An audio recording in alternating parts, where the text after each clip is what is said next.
Just how important is doctrine?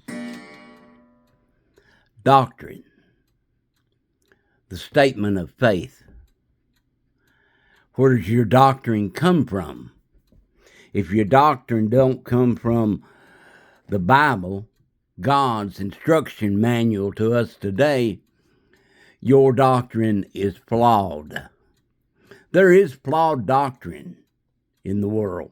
Even sound doctrine is enduring them chipping away at it. The secular humanists, those from the pulpit that don't fully grasp what the God of our salvation is saying to us within the Scripture.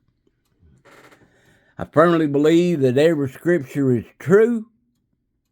There is no mistake in any of the verses of the Bible when you take them as a whole and you put them together, such as done in the Thompson Chain Reference Bible and in the Dake Annotated Reference Bible here. Unity of thought is always very clear to the reader. If you take them all, not anything can be proved. Only what God wants you to know can be proved.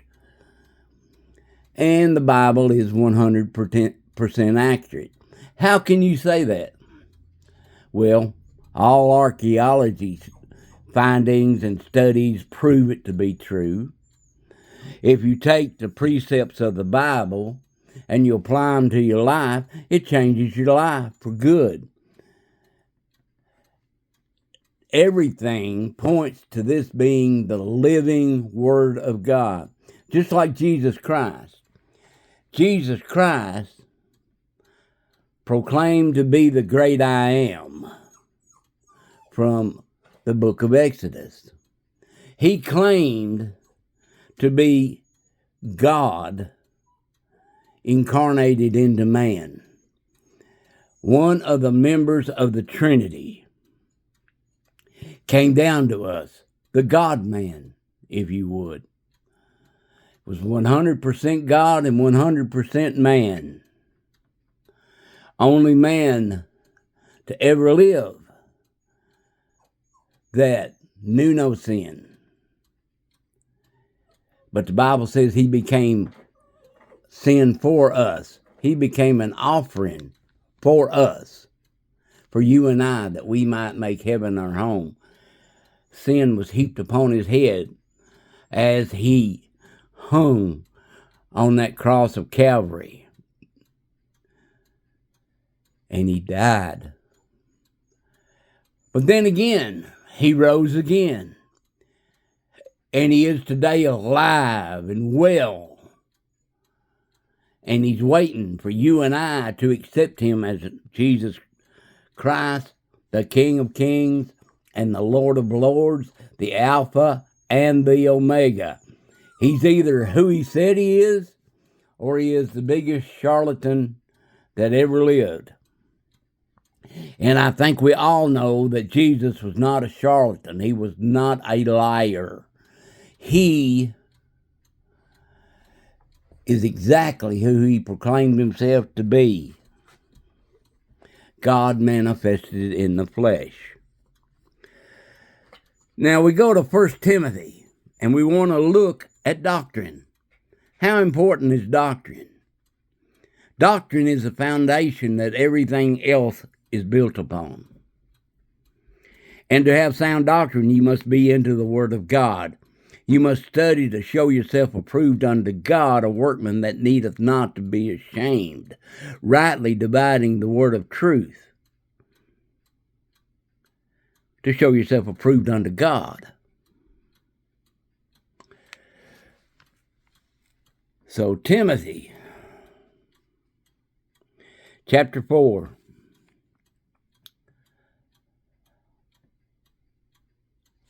Here's what the apostle said to Timothy. Till I come, till I get there. He was the cross continents away. And he was going to come to where Timothy was. Till I come, give attendance to reading. Reading what? Reading Plato, Aristotle, some of these writers? No, reading the Word of God, the written instruction manual for you and I today. Till I come, give attendance to reading and to exhortation. What is exhortation? Conversation, strong conversation. You're not supposed to be weak-nilly purveyors of the gospel. You're supposed to be alive and vibrant purveyors of the gospel. To exhortation. There are no 007s with Jesus. You must be overt, not covert. To exhortation in doctrine. And as we said, where do you get doctrine? From the Word of God. No place else. Now, your pastor can get up and talk to you, and he can give you a great sermon. He can even base it on this and then lace it with human ideas about what the Word says.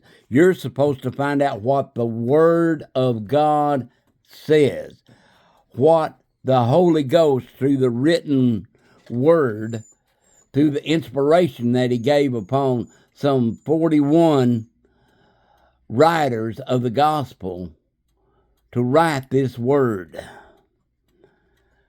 What He's saying to you and I today.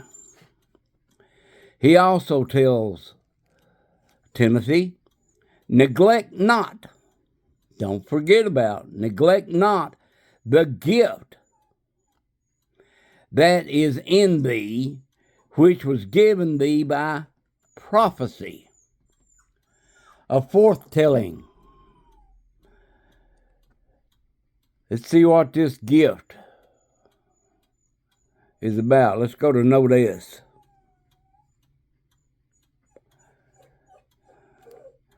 Grace, favor, translated free gift, gift. This refers to the gifts and the graces of God given to Timothy, enabling him to do the same works that Paul did, such power was given by prophecy and the laying on of hands. The prophecy has some prediction that Timothy would be used of God. Isn't that awesome? He had a gift. Timothy had a gift. He had the laying on of hands. Not a lot of laying on of hands in churches today. Not a lot of prophecy in churches today. From what I'm seeing, a lot of secular humanist terms, at least on the media, presbytery, like believers.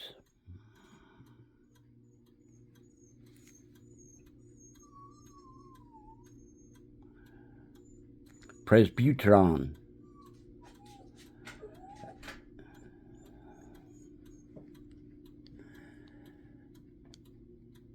You know, we're exhorted to seek for the elders of the church, to lay hands upon the sick. What does he say will happen when that happens? The sick shall recover. But you got to have faith to go with the laying on of hands. And you got to have the doctrine. 15. Meditate upon these things which the apostle has already told to Timothy. Meditate on these things. Think on these things. Plan on these things. Meditate upon these things. Give thyself wholly to them. How many know that you can't serve God partially? You have to serve Him with your whole heart, your whole mind, and your whole spirit. If you want to make heaven your home someday, if you want to truly be saved, you can't reserve part of it back to the world. It all has to be given to God. Holy to them, to these things that he was told to do, to reading, exhortation, to doctrine, that thy profiting may appear unto all. A person grows in the fear and admonition of the Lord through the Word of God and through the anointing of the Holy Ghost. Try Him, I pray. I pray that you do. And here is a warning that's coming his way. Verse 16, take heed, notice, understand, take heed, order your steps this way. Take heed unto thyself. The Spirit is subject unto the prophet or unto yourself. Take heed unto thyself and unto the doctrine. So you have to consider yourself and you have to consider the doctrine. Now, you can't make the doctrine line up to self, so you have to make yourself line up to the doctrine. And you have to continue in them. Just because you went to an altar and then you got up and shook a preacher's hand and you think you're saved, you got to continue in sound doctrine to be saved. Sad to say that that's the truth. It would be awful easy to appreciate the grace of God would null and void any sin coming to your life. But you know, any sin that come into your life after you accept Jesus Christ, you must repent of that sin. And you must get it under the blood of Jesus Christ as quick as possible. Continue in them. Don't walk away from them.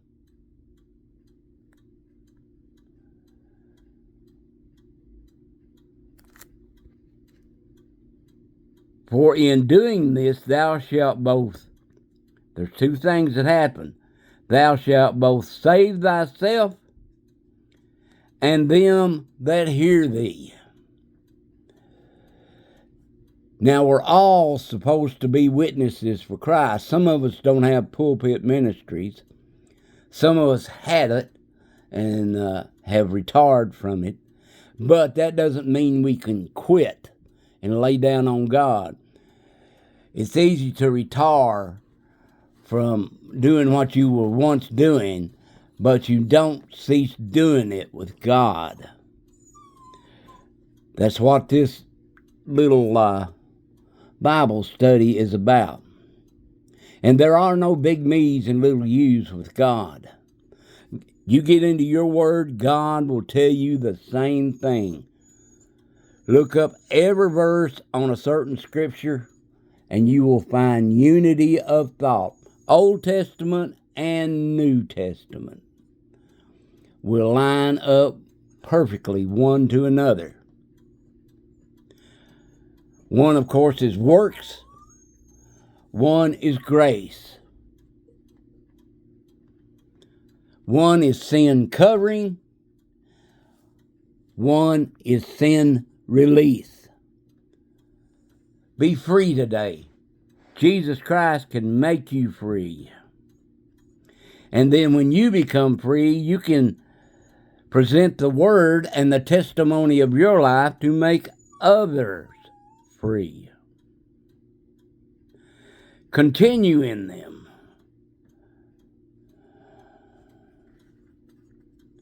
Go to note U. Take annotated reference Bible. Suppose one would refuse to continue in them.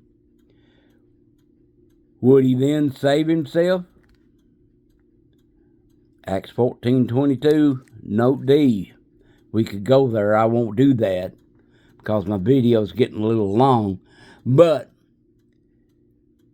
if you have a Dake Annotated Reference Bible, you should read that note. It's a good one. God bless you from Kentucky. If you can, like this video because it helps in the algorithm and it would help get it out to others.